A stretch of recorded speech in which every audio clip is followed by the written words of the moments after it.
Bem-vindos. Hoje, vamos mergulhar numa análise particularmente contundente à governação do presidente João Lourenço em Angola. Olá. A base da nossa conversa é um comentário público que lança uma acusação, bastante séria, a de que há um vácuo governativo. Exato. A ideia central é que falta um conjunto de políticas claras, pensadas para cada fase da vida do cidadão angolano. A nossa missão hoje é desconstruir esta alegação, perceber onde a crítica aponta as falhas desde a infância até a terceira idade e explorar a responsabilidade que é atribuída não só ao presidente, mas de forma muito interessante, à sua equipa de comunicação. Pois, e o que salta logo à vista nesta análise é que não estamos a falar de erros pontuais ou de uma má implementação de uma política específica. Não é isso. Não, o argumento é muito mais profundo. É sobre a aparente ausência de uma visão, de um fio condutor que ligue às ações do governo. É como se faltasse uma narrativa que dissesse ao cidadão: este é o nosso plano para si, desde que nasce até que envelhece. A crítica é a falta dessa história coerente. Ok, pronto. Então vamos começar a desembrulhar isto, porque a premissa é mesmo forte. O comentário afirma, de forma perentória, que nenhum angolano sabe o que o presidente João Lourenço realmente quer para o país. É uma afirmação muito, muito pesada. De onde vem esta percepção? A lógica do argumento parte precisamente dessa ausência de propósito que se consiga perceber. A ineficácia das políticas é vista, não como uma causa, mas como uma consequência direta da falta de objetivos claros vindos do topo. Certo. E é aqui que a análise se torna invulgarmente específica e aponta o dedo a uma figura concreta, Luís Paulo, o responsável pela comunicação e imagem do presidente. Ele é descrito não como um mero porta-voz, mas como uma peça central na própria falha. Espera aí, isso é fascinante. Então, a fonte está a sugerir que o chefe de comunicação devia actuar quase como um estratega-chefe. Precisamente. Que devia forçar a criação de políticas só pelo ato de as tentar articular. Isso inverte completamente o papel tradicional da comunicação. Totalmente. A comunicação normalmente vem depois da decisão política. Exacto. E esta é a ideia mais provocadora de toda a análise. O raciocínio é que o trabalho de um bom comunicador não seria apenas divulgar o que foi feito, mas sim ajudar a definir a visão. A fonte imagina um diálogo quase socrático entre ele e o presidente. Um diálogo? Como assim? O comunicador senta-se e pergunta: Senhora Presidente, o que é que nós queremos para as crianças de Angola? Qual é a nossa política para elas? E depois? E para os adolescentes, que futuro lhes estamos a construir? Ao ser confrontado com estas perguntas diretas, o próprio líder seria forçado a admitir para si mesmo onde existem planos e onde existe, um vazio. E segundo esta linha de pensamento, esse diálogo não está a acontecer. A ausência dessa conversa interna, dessa pressão para articular uma visão, seria a raiz do problema. É uma ideia poderosa, porque sugere que a comunicação pode ser uma ferramenta de governação ativa. E não apenas reativa. Exatamente. A falha não é só não comunicar bem o que se faz, é não usar o processo de comunicação para forçar a que se pense no que fazer. Claro. O resultado, segundo o argumento, é um governo que opera os solavancos, sem um plano de vida para os seus cidadãos. E é a partir daqui que a análise começa a dissecar, faixa etária por faixa etária, as consequências práticas deste alegado vazio. Pois bem, essa ideia de um diálogo forçado é um excelente ponto de partida. Fico a pensar como é que essa ausência de diálogo se manifesta na prática. A análise dá exemplos concretos. O que acontece a uma criança em Angola por causa disto? Acontece o que a fonte descreve como uma enorme dissonância entre o discurso e a realidade. Publicamente, há uma grande preocupação com a primeira infância. É um tema que está na moda, mas na prática, quando se olha para o investimento, para as infraestruturas, o cenário é desolador. Faltam coisas básicas. É isso? Faltam as coisas mais elementares para o desenvolvimento de uma criança. E quando falamos de coisas elementares, estamos a falar de que exatamente? De luxos ou de necessidades? De necessidades absolutamente básicas. Parques recreativos seguros, bem equipados, creches que não sejam meros depósitos de crianças, mas que tenham atividades didáticas, oficinas, jogos, piscinas públicas.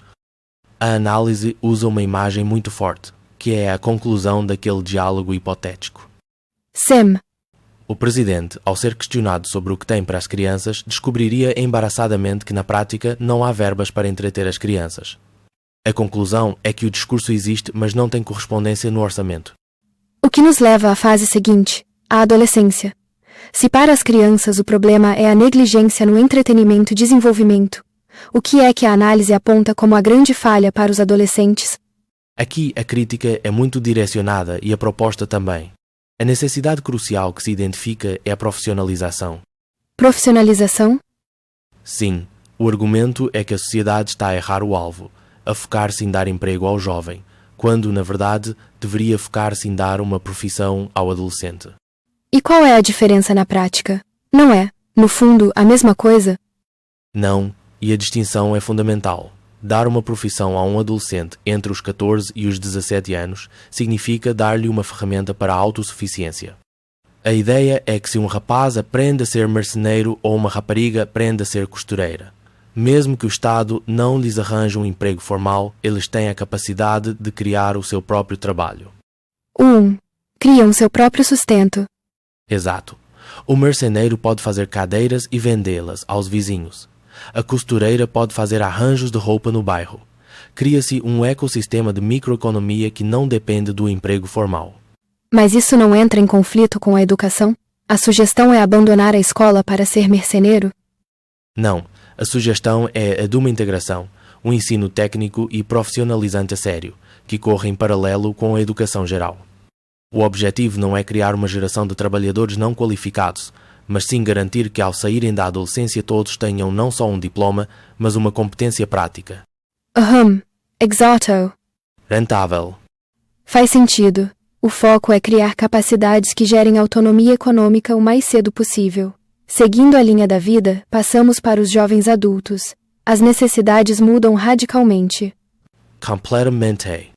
Deixam de precisar de parques infantis ou de uma primeira profissão e passam a precisar de quê? Segundo esta análise, De estabilidade e da possibilidade de construir um futuro. E aqui, a crítica aponta para duas ausências gritantes que bloqueiam toda uma geração. A primeira é a falta de um programa de habitação popular ambicioso. a casa própria. Isso.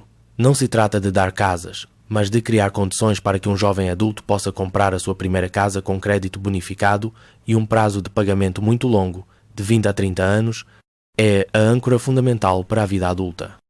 A posse de uma casa como pilar da estabilidade? E a segunda ausência? Acesso facilitado a crédito, e este ponto, é visto como talvez o mais crucial de todos para esta faixa etária. Sem acesso a crédito, um jovem não pode casar, não pode comprar os móveis para a casa que não tem, não pode começar um pequeno negócio, fica num limbo. Fica estagnado? Completamente. A fonte argumenta que o governo deveria ter programas agressivos de microcrédito e garantias estatais para que os bancos confiassem nesta geração. A análise não se detém na juventude, pois não. A crítica parece ser sistêmica. É sistêmica e talvez ainda mais dura quando fala dos adultos. Para a geração de adultos que rodeiam o poder, a fonte usa uma metáfora demolidora. Descreve-os como tendo uma mentalidade do século XVI. Uau! Do século XVI? Isso é forte. O que é que isso quer dizer em termos concretos? Quer dizer que lhes falta uma visão macro, global e, acima de tudo, escalável. O seu horizonte mental é limitado. Pensam em termos locais, em negócios pequenos, em soluções que não têm capacidade de crescer. Falta-lhes ambição.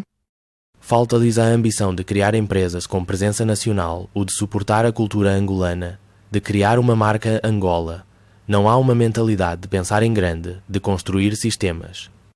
E de que forma é que essa mentalidade, esse vazio de pensamento estratégico nos adultos, afeta diretamente os mais novos de que falávamos há pouco? Penaliza-os de forma brutal, porque estes adultos deviam ser a ponte entre a energia dos jovens e a economia real. Deviam ser eles a abrir o caminho, a criar as grandes estruturas onde os jovens pudessem encaixar os seus projetos. Como não têm essa visão, acabam por entupir o sistema. Entupir o sistema? Sim, a análise dá um exemplo muito prático. Um grupo de jovens cria um site de e-commerce genial, mas para vender para todo o país precisam de um gateway de pagamento integrado. Ora, para isso acontecer, é preciso que um adulto, um decisor num banco, entenda o que é isso, perceba a sua importância estratégica e crie as condições. Como os mais velhos, segundo a fonte, não compreendem este mundo, os jovens ficam bloqueados. A inovação morre na praia. É um hiato geracional e de visão que cria um teto de vidro para a inovação.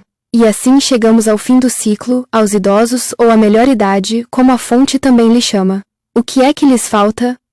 Primeiro, na saúde, um desconto automático de 50% em todos os medicamentos. E para evitar abusos, um sistema nacional informatizado que cruza os dados da receita com o bilhete de identidade. Uma medida com impacto direto no bolso, mas com controlo. E para além da saúde? Transportes. O mesmo modelo. Desconto de 50% nos transportes públicos. O objetivo aqui é duplo. Aliviar a carga financeira, claro, mas também combater o isolamento. Permitir que um idoso possa visitar a família noutra província, sem que isso seja um rombo na reforma. São medidas muito focadas no bem-estar, de facto. A análise fica por aqui. Sugere também a agressão de clubes da terceira idade nos bairros, espaços de convívio e instalação de piscinas públicas pensadas para exercícios aquáticos para idosos, que são ótimos para a saúde. A ideia geral é clara. Governar para os idosos significa cortar os seus custos de vida e criar condições para que não fiquem isolados. Mas, segundo a fonte, nada disto existe de forma estruturada. Então, recapitulando, o que isto tudo significa? A crítica central parece ser que o problema não são falhas isoladas. É a ausência sistêmica de uma abordagem que pense no cidadão como um todo, que o acompanhe ao longo da vida. Exatamente. E o que é fascinante é a ligação final que a fonte faz, que nos leva de volta ao ponto de partida. A comunicação. Sartre. O argumento é que se todas estas políticas existissem, a defesa pública do governo seria transformadora. Seria facílima e incrivelmente poderosa. Em vez de os porta-vozes se desframbarem com abstrações ou estatísticas, poderiam simplesmente contar a história da vida de um angolano. Poderiam dizer: nós preocupamo-nos com o cidadão desde o berço. Para as crianças, criamos isto. Para os adolescentes, damos-lhes uma profissão com isto. Para os jovens adultos, temos habitação e crédito e, na melhor idade, garantimos medicamentos e transportes mais baratos. Seria uma história concreta. Uma história concreta. A falta dessa história simples para contar é, segundo o argumento, a prova final da falta de visão e de ação. A comunicação está vazia porque a governação está vazia. O que nos deixa com uma reflexão final, que vai para além da Angola, aliás. Esta análise levanta uma questão importante sobre a própria natureza da governação. O que será mais decisivo? Ter as políticas perfeitas desenhadas no papel ou ter a capacidade de comunicar uma visão clara, um propósito, uma história sobre o futuro, mesmo que a implementação dessa visão ainda tenha falhas?